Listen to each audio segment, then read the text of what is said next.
So in this case, we are going to consider as a continuation working with our steam generation. So that is the main part is going to be on the steam plant, concept of the steam plant, which is actually a steam plant, or it can be referred to as a thermal power station. All right. So what are the basic concept actually that you're gonna need? What is it that we are considering from our steam plant here? It follows that the issue is on the conversion of heat energy into electrical energy. So using steam, the steam plant, all right, is gonna convert. So this one, it converts heat energy. The issue is on the what? On the heat energy. It is converted into electrical. It is converted into what? Into electrical energy by using steam. By using steam. So this is the major concept. So the steam is produced by heating water in a boiler, which converts it to a higher pressure steam. All right. So which is what I'm gonna explain from this part here. We have got the steam plant flow diagram. This flow diagram, be very careful on the presentation. We have got the flow of air, the airflow, all right? And we have got the flue gas flow, the gas flow, which is the flow of gas up to the chimney, which is going to take the flue gases to the what? To the chimney. Then we also have the water and steam flow, which is dealing with our enthalpies up to the what? Up to the turbine.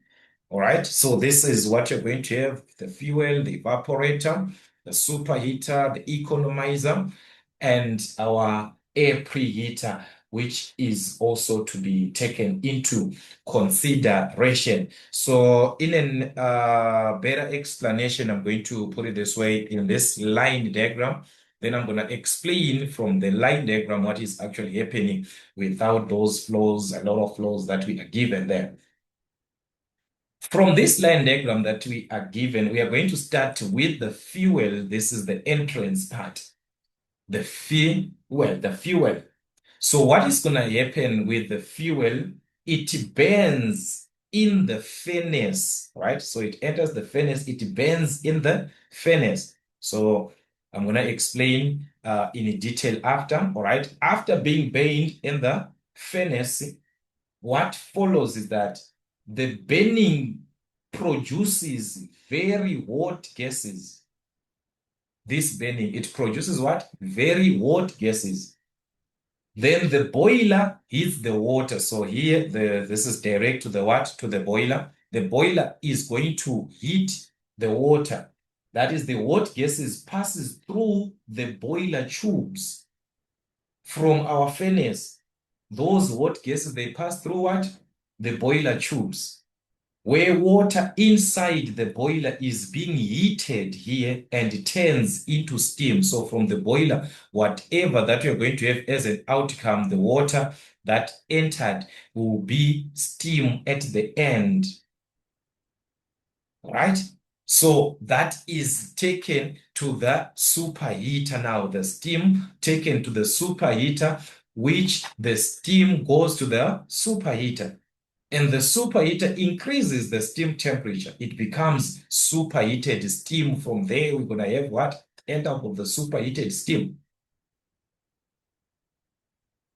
Then steam drives what? The turbine. From the what? The superheater, the steam is going to the turbine, which the steam drives those turbines. High pressure steam from the superheater flows to the turbine. Then the turbine rotates. The turbine is going to rotate and produces electrical or mechanical energy. All right. Then the steam that we had there is cooled. After the turbine, steam loses energy in the condenser. So it enters the condenser, loses energy. All right. In the condenser, it cools and it changes into water. The steam goes back to water.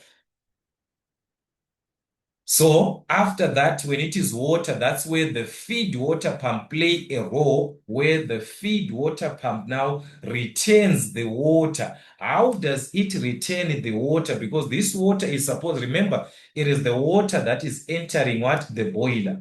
So in order for this water to enter back the boiler, it has to pass through the economizer now to the boiler. So the economizer saves heat. All right. Before water enters the boiler, it passes through the what? The economizer. That is the concept. So when the feed water pump here retains the water, it is retaining not to the economizer, it is retaining to the boiler through the economizer. So the cycle repeats continuously. It's gonna repeat continuously. The air preheater is gonna be there as it warms incoming air, remaining hot gases, heat that is incoming, that one. This helps fuel to burn further in the what? In the furnace. Remember, we've got the entering air, the air in. So it warms incoming air. Then the chimney here releases those exhaust gases. Finally, waste gases leave through what? Through the chimney into the atmosphere. They are now leaving into the atmosphere. So that is the major concept of what we are seeing from this diagram here. So that is what you're gonna just have in terms of the explanation. Just guys, do I have to write this down? All right. So the first part, we consider the fuel burns what? In the furnace. All right. In the furnace where I explained about the fuel and air enter the furnace, burning gases produces gases, which we consider the second part, the boiler playing a role. All right. So the boiler is playing a role. It hits the what? It hits the water. All right. So meaning to say it is water that is entering the boiler. Then from there, it increases the temperature. From there, it is steam that is coming out, and that steam enters the what? Enters the superheater, where it what? Where it increases the temperature. So the superheater is simply gonna what? Increase the temperature here. Increases the steam temperature. Since the boiler is the water and it comes out as steam, and the superheater is there to heat that steam, and the steam drives what? It drives turbine. To the turbine, the steam drives what? Drives the turbine. All right. Then you are going to see that after that, that steam, as it drives the turbine, that's where we're going to have electrical power. Then steam is now cooled in the condenser. Right after that, steam is cooled.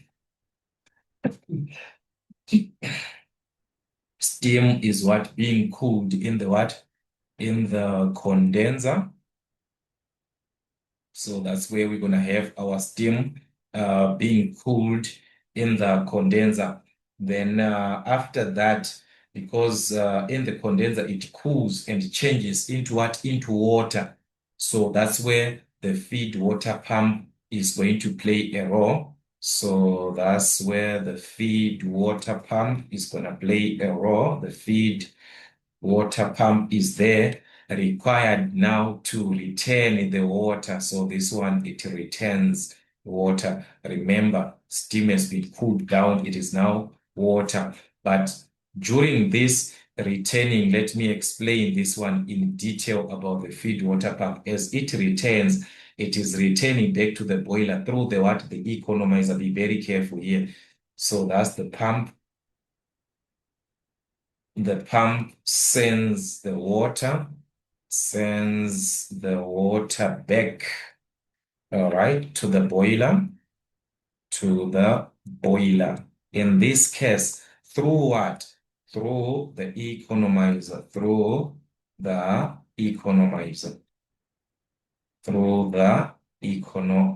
That is the basic concept now that you have here. That is through the economizer to the boiler. So that is water that is entering here. The boiler, it is water that is entering. The same that was what we had. It is the water. Then here, it is now steam that we are considering. Out there, it is what is steam. So the economizer is considered as the water is passing through it to the what? To the boiler. So through that, the economizer, is it just a path where the water is just flowing? No, it saves heat again. So the economizer saves what? It saves heat. It helps us, guys. It's going to help in saving of the heat before water enters the boiler. Like I said, it enters the water economizer. That's exhaust gases preheat the water to improve what? Efficiency. So here improves what? Efficiency. So that's the major aspect that you're going to have. Then we also talked about the air preheater as a separate aspect, as the air in, all right, as the incoming air is entering there, the air preheater warms that. It warms, all right. So the air preheater is another aspect, another component which is important. The air preheater all right, like this. It warms incoming what? Incoming air. So it warms the incoming air. That is remaining hot gases, that is those hot gases that are having heat. That's the incoming air. This helps fuel burn better. It helps fuel burn better in the furnace. All right. So that is another aspect. Then we saw the last component being what? The chimney. The chimney releases exhaust gases. All right. So I don't know, guys, how do you pronounce that? The chimney here releases. It releases what? Exhaust gases. As we considered before, this part of our chimney here, as I was explaining that, remember, we have got the flue gas flow. This is the flue gas flow. So what are you going to have at the exit there? Are flue gases. All right, you're going to have what? Flue gases to what? To the chimney, entering there. That is the one that you're having at the end. So from this basic diagram, you must be very careful about the flow occurring or taking place. Is it airflow? Is it water and steam flow? Right? From that. Is it the flue gas flow that you are considering? This is going to help us in our calculations, especially the first aspect from here. Remember, this is what we had, everything we explained here is done. So from this aspect, I'm going to have or to set aside the water and steam flow. All right, from here, I'm going to focus on the water and what? Water and steam flow. I want us to see what is happening. From the water and steam flow, we can see that we are going to have the water that is entering the economizer, that is it, the economizer to the evaporator or our boiler in that case to the superheater. Then is the one that I was explaining is going to end up as the superheated steam, and that steam is going to the what? To the turbine, where we have the concept of the turbine, the steam driving what? The turbine. high pressure steam from the superheater. So I'm going to focus on that flow alone for now. All right. So that's from our water and what? And steam flow from that. So let us just say from here. From water and steam flow, we are going to consider some aspects there. We saw that water is going to enter, we consider first part, the economizer from that flow. All right, so you're going to enter the economizer. Then from there, the evaporator. So take note, guys, what I'm following here. This one, economizer to the what? To the evaporator, to the superheater. So let's say all these three components are available from the given information. We've got all these three components. From the superheater, it is going what? To the turbine. So these are the enthalpies that you have, H1, H2 on the what? On the economizer. All right. So here, this is our economizer here. All right. This is our evaporator or the boiler. This is our boiler. Okay. Then we have got our superheater here. So we saw that at the entrance where we've got 1 and 2, H1 entering the economizer, what is entering there is water at a certain pressure. So it is water that is entering. So it's water until it's steam. So this part representing H1 is the water, all right? It enters the economizer. Then at the exit, remember the economizer, guys, we said it is just what? There to help us. It's a passage here as the what? As the pump sends the water back to the boiler through the economizer. Through the economizer. So the water enters the economizer. At the exit, it's still water that you are having there, but only a different enthalpy, that is H2, at a different pressure or actual temperature from there. It is increasing into the evaporator or the boiler. When it enters there, that is where we saw, guys, the boiler, it heats what? The water. And water inside the boiler is heated and turns into steam. So whatever that you are going to have at the exit here, the enthalpy there is going to be for what? For the steam.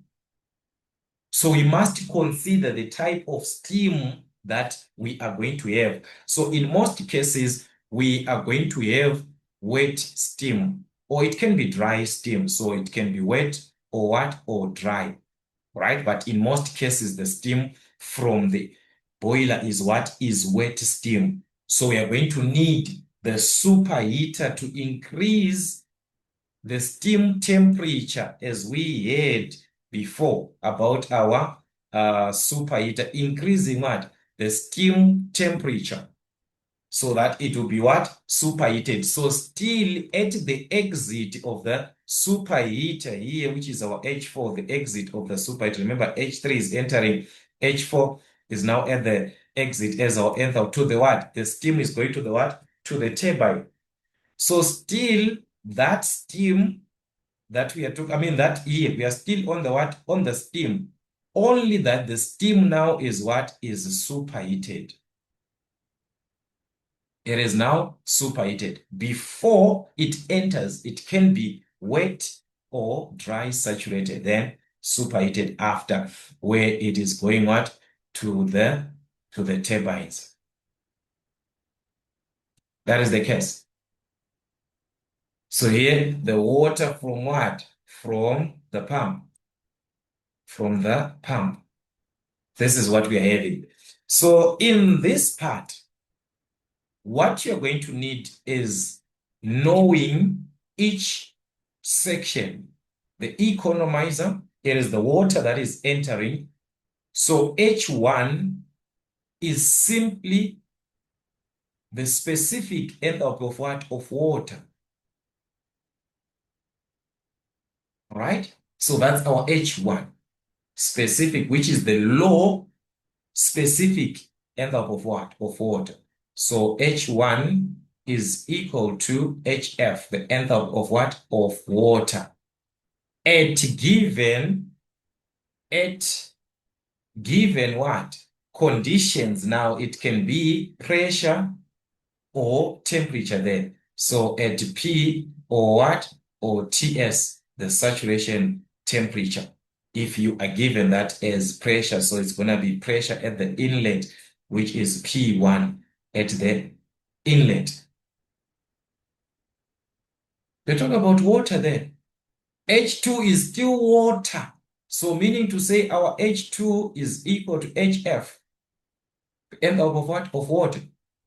We are still having water there at a given what? At a given, just like before, it can be taken at a given pressure, at pressure P2. All right. Then after that, we consider what?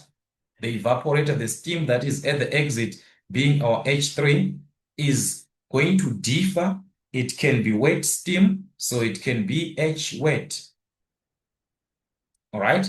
So it can be referred to as what? As wet, H wet for wet steam, which is given as, remember, H wet is equal to HF plus X HFG. We talked about this. Or we can have this as what? As dry saturated. So when it is H dry, it can be equal to what? HG. When it is what? When it is dry. Where we are going to consider that HF when it is wet steam and HFG, HG for that part when it is dry, whatever that you are given there, depending with the information, these will be taken at a certain pressure, just like what we had before. So they will be taken at what? At pressure what? At pressure P, which is the same, the pressure here that is from the pressure that is here from, that is entering here, that is at the entrance of the superheater, is the same pressure that you have at the exit. This part here is the same for the what? For the superheater, the one that you have at the exit. Let's just say 3 and what? And 4. So P3 and P4 is the same, the one for the superheater. So here it's taken at what? At P3, which is the same as what? As P4 for the superheater. So when the steam is superheated, our H4 is representing what? This time our H4 is representing H sup for the what? Superheated steam. All right.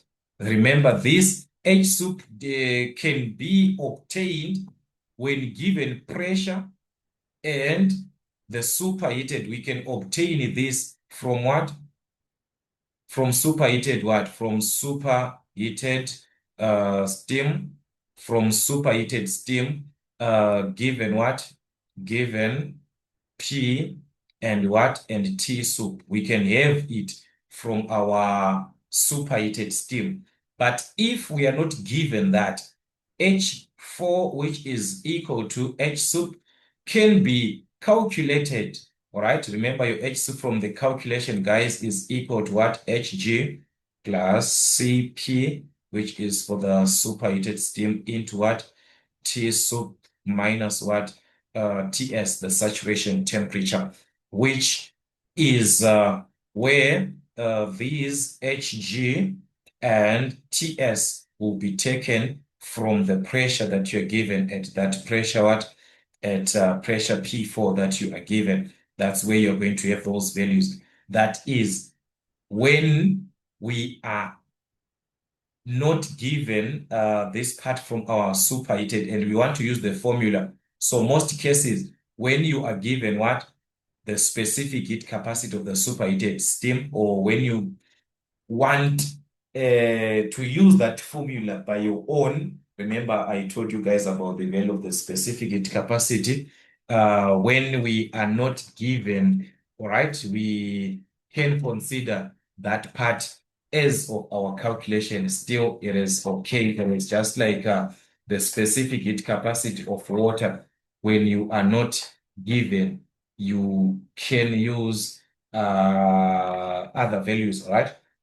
We can use the estimated values according to our syllabus, right? We can use what?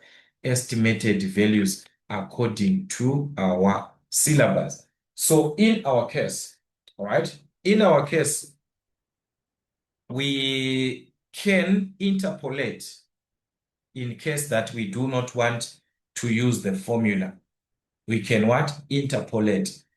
Even if the temperature and pressure are not, we do not have these values from our superheated, we can what? We can interpolate using our superheated steam. We can what? Interpolate in case that these two are not found. Instead of using the formula here, you can what? Interpolate using interpolation. Or you can use the formula in case that the values are not given. But in that case, you're going to need, according to our syllabus, the specific heat capacity of superheated steam were not given. We can use what? 2,093, our estimated value, kilojoules per watt, kilogram Kelvin. We can use this when it is not given. That's the value that you can actually use. So this is the concept, guys. So meaning to say we can work out these from our steam tables. All is about what? The steam tables to find these enthalpies H1 up to what? Up to H4. The steam table has to be what? Has to be applied in the superheated steam for finding the enthalpy of the superheated what? Of the superheated steam. We need what? The superheated steam for that one. All right. This is the case that we are going to have. So for your syllabus, they can ask various questions from there, which is the one that I'm just going to have one or two formulas that are important. Then we are going to continue again because this is the major aspect, the steam plant concept, right? Every part is important, even to your N6. You're going to continue with that.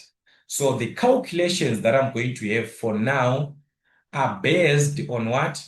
From water and steam flow, using the water and steam flow, because these calculations can also be taken either side. When you're working with the flue gas flow, using these, you can see it is affecting what? The evaporator, the superheater, the economizer, and the air preheater. They are affected by what?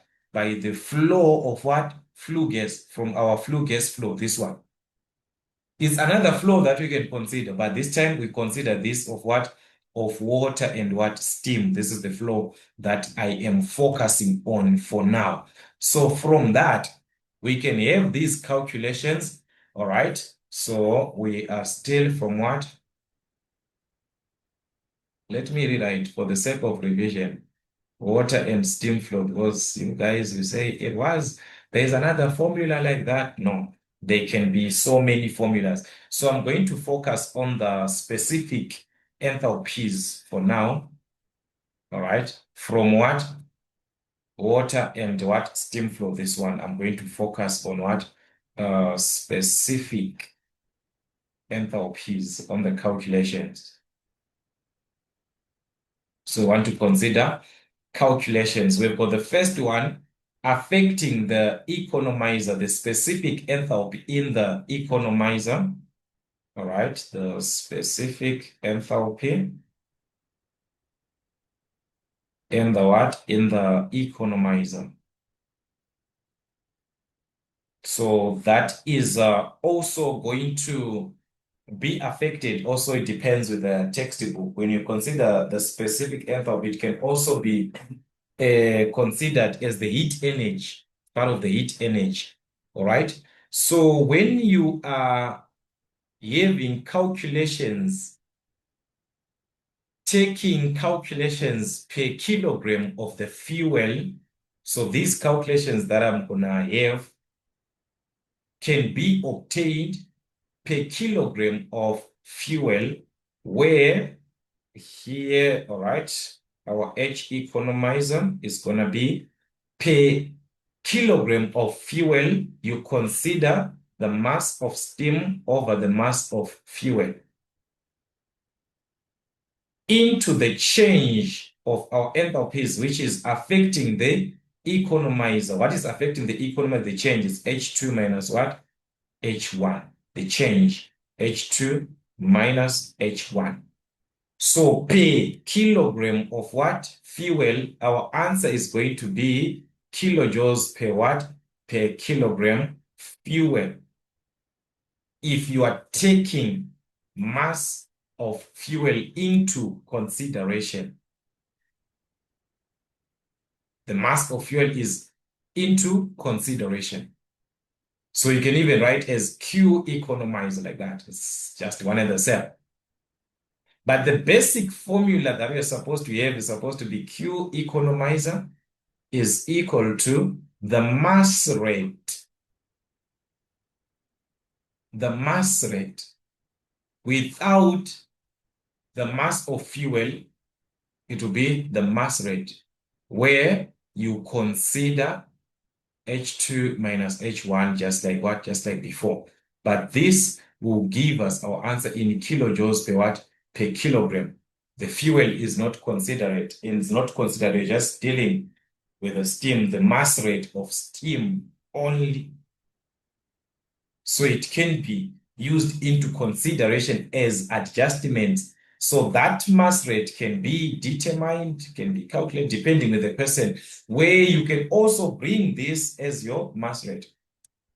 So this formula can be adjusted depending with what you're given. So when you're having the mass of fuel, putting that mass of fuel into consideration, your answer is going to be per kilogram of what? Of fuel. So that's for the economizer. You do the same thing for the boiler. Remember, our H2 and H1, we talked about them. They simply represent what? Enthalpies of water.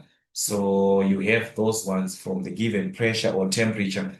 So you're going to have another one for the boiler or the evaporator. All right, the specific enthalpy. Right there, or is going to be considered in the what? In the evaporator. In the evaporator. So in the evaporator, that's you consider H3 minus H2, the change in enthalpy there. So that Q evaporator, you can just write evaporator like this. So mass of fuel, a mass of steam over mass of fuel into, remember, H3 minus what? H2. What is affecting the boiler? The change in enthalpy, H3 minus H2. So this is going to give us our answer in kilojoules per kilogram of the what? The fuel that is being applied. All right. Number 3 is going to be the last one on our enthalpies, which is for the superheater using H4 minus what? H3. All right. So it's going to be for the superheater, this one. Okay. Let us have this one in the what? Superheater. So in the superheater, it's going to follow that we are going to have mass of steam over mass of fuel, H4 minus H3, where H4 is for the superheater. All right, according to the diagram, when every part is considered from the economizer up to the superheater, you end up at what? At H4. When we have considerate of everything, we're going to end up at H4, which is when the steam is now entering the what? Is now affecting the turbines. This is what you are going to have in your calculations. So like I said, from here, these ones can be calculated, H1 up to, we can have H1, H2, H3, H4. And what is important is from H3, because from H3, you're considering the type of steam, all right? So you must be very careful, but H4 is the one after the superheater, guys, always what? Superheated. Only that sometimes you can interpolate your values when the values are not found from your superheated steam, or you can use this formula That's another aspect which is important. All right. Then also from here, it is calculations. Let us also involve these calculations on the overall plant efficiency. When you consider all from all these components, or sometimes they might just give us the economizer and what? The evaporator only without a boiler. They can remove that superheater. But when all these components are there, all the three, then we can refer calculating of the overall efficiency from what we just had, right? The overall what? Plant efficiency. That's another aspect which is important from our plant, our steam plant. All right. So the overall plant efficiency can be calculated. The efficiency of the plant is going to be taken from the mass of steam into, remember, the last enthalpy is H4 according to this diagram when we've got every part is considered. So it is supposed to be, let us just write H last, the last one minus H first over the mass of fuel times its calorific value or the heat value. All right. So here, that's ms into, if you're ending like this one where we've got everything up to H4, so it's going to be H4 minus H1. The first one is H1, mass of fuel times what? The calorific value. All right. So that is what you're going to have for this one. And also you're gonna consider calculations on the equivalent evaporation, right? That's another aspect that they will ask you on this part, the equivalent what? Evaporation, equivalent evaporation, the equivalent evaporation, which is referred as EE like this, for from and actually at 100 degrees Celsius. So it's actually from and at 100 degrees Celsius. So that's our equivalent. Evaporation is also can be calculated from the formula. Mass of steam into this. H is the last one minus the first one. All right, minus the first one. So you must be very careful because the diagram sometimes may not include all the three. They might just give you two of them. So you consider the last minus the first. Then mass of fuel times the constant 2257 is also part of your formula sheet. You are given this. So considering this, the one that we had from the first one up to the last one, including all three, the last enthalpy is going to be H4. So you're going to have this as H4 minus H1 according to the diagram, according to what we are having, including all the what? All the components. But sometimes, like I say, they might remove one of the components. Then you have to focus or refocus on your formula. What is the last enthalpy from your diagram? And what is the first one? That is it. So we are going to consider this part, guys, very, very important. So like I said, from here, all right, we said mass, ms is mass of what? Mass of steam, the condensed steam. Then we have got mf, that is for the fuel, mass of fuel. The fuel can be coal, right? Any fuel they can use coal as the fuel. Then we have got CV, that one, as our calorific value. That's our calorific value or the heat value. That is our heat value. And it must be taken into consideration that it is in kilojoules per kilogram. So you must change when you are given something else. You must change. These ones are just in what kilograms, in kilograms. So anything that is not in kilograms, you have to change to kilograms, all right? So the plant efficiency here, guys, it's a percentage. So simply multiply by what? By 100%. So whatever that you're going to have here is a percentage, but the equivalent evaporation, it is going to be obtained in kilogram of the steam per kilogram of what? The fuel. So that's kilogram of steam per kilogram of what? Of the fuel. That is the units that you're going to consider like before. So here, guys, we talked about this MS and MS and MF, and these enthalpies. So it is just something that you need to work on your revisions. Just try to consider more question papers, examples from your textbooks.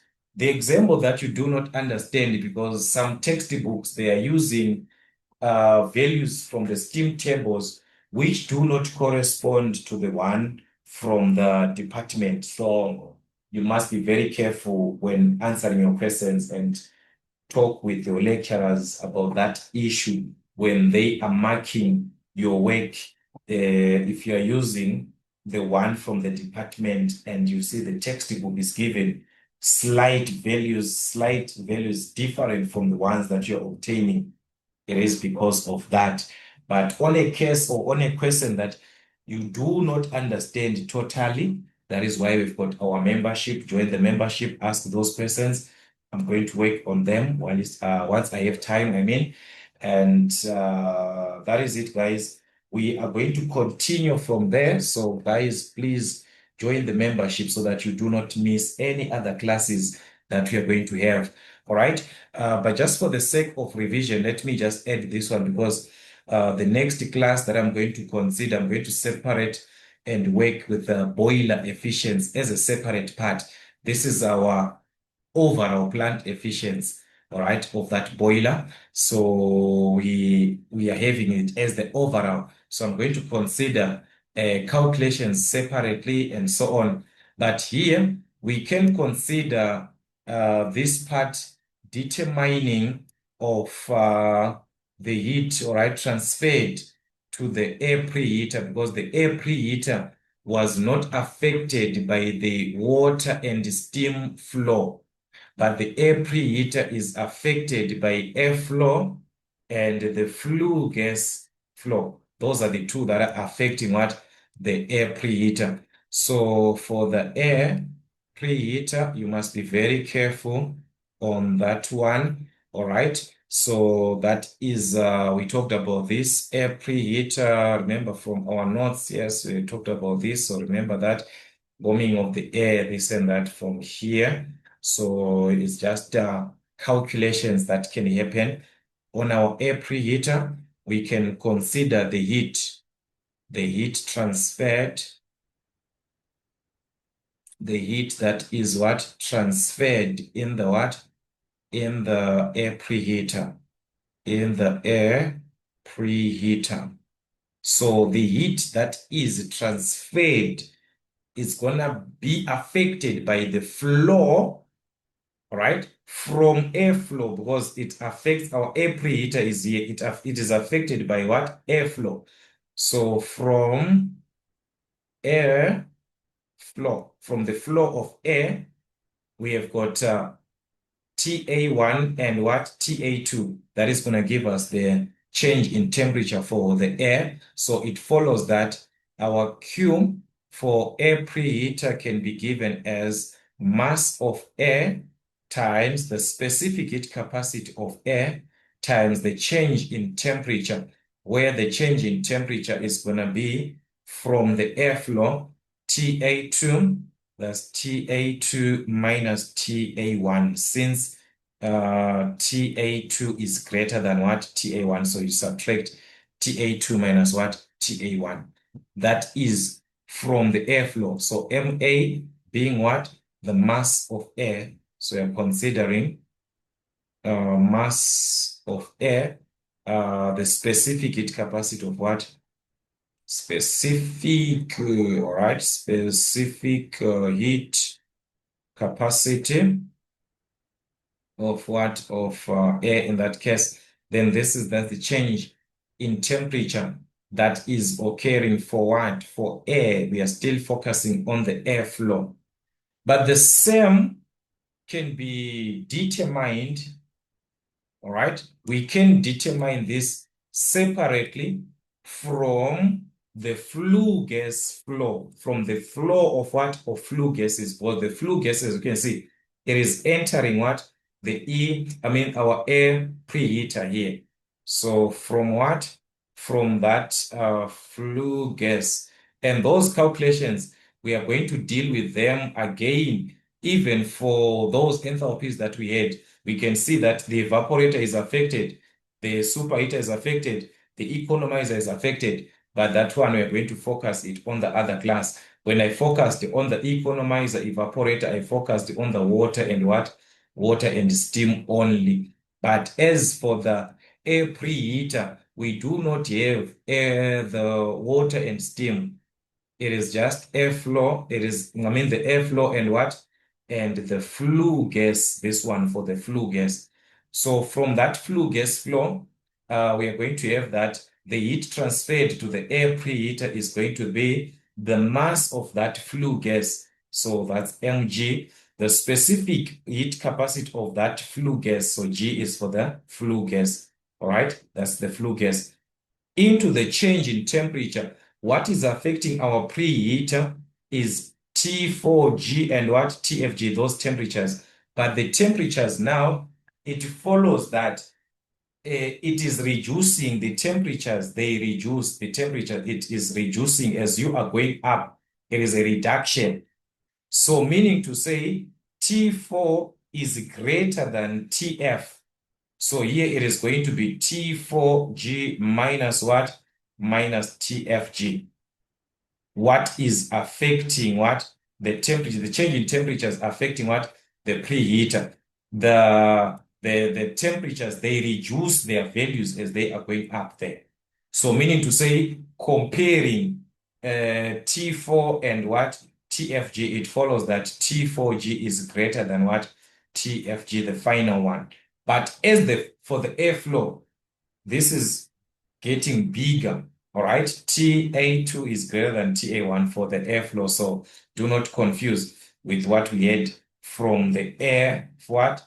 From airflow. From the flue gas, we have to consider the flue gas. So this is going to give us what? The heat transferred in the air preheater. That is it. So G representing what? The flue gas, mass of what? Of that flue gas and so on. So that is what we are going to consider. And here, sometimes you might not be given the specific heat capacity of what? Of air. When you are not given the specific heat capacity of air, you use 1,005. All right, that's kilojoules per what? Per kilogram Kelvin or per kilogram degree Celsius, all right? You use 1,005 for air, for the specific heat capacity of air. So this is what we had as part of our formulas. We need these in the next class. I'm going to be working with the revision of these formulas. So make sure, guys, you become part of membership so that you do not miss any other class that we are going to have on our N5 studies, power machines N5, mathematics N5, and so on, every part that we have on our channel. All right, so for now, that is it, guys, for this class. That is it. Just make sure you do revision in as much as you can on your steam plant concept, all right? Considering the boiler efficiency, all those things, saving of energy, this and that. So do revise from your textbooks and also person papers But like I said, where we do not understand, let us communicate in the comment section. But for now, that is it till we meet again.